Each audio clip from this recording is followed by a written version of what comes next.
नमस्कार सांग माने जय जगन्नाथ। तो आज रेसिपीटी हूँ बुट डाली आलू तरकारी।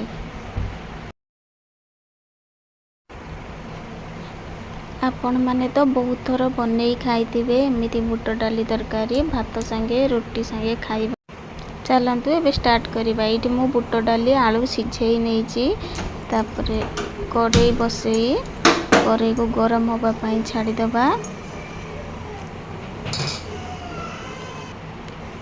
से किसी तेल दबा।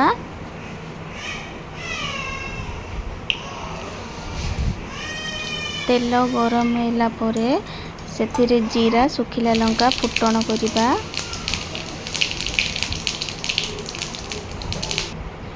जीरा सुखिला लंका फुटण हो सारा परे पियाज दबा। पियाज कंचा लंका कटा पियाज कटा कंचा लंका को टिके भाजीबा।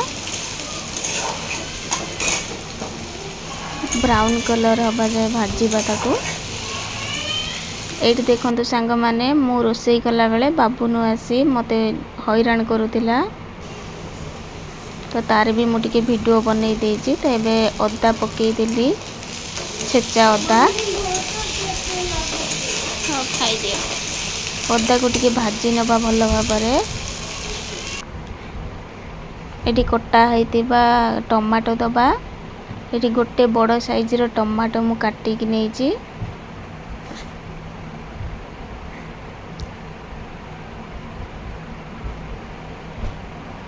टमाटो को टिके भाजी नबा। से टिके पानी दबा। लूण हलदी गुंड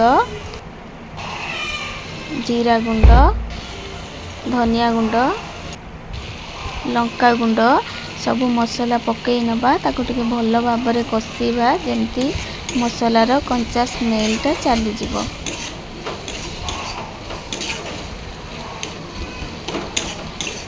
एबे सेतरे टिके पानी देकी ताको भल भाबे कसीबा।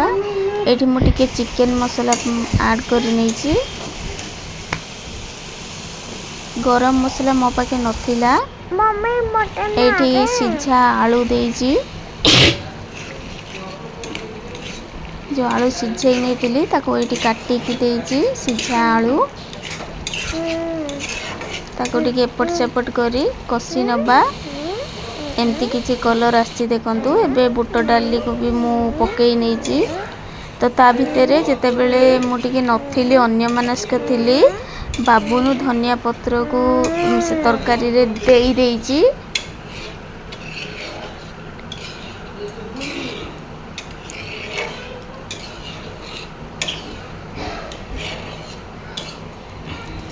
एबे सेथिरे अल्प टिके कस्तूरी मेथी भी मु देई दे।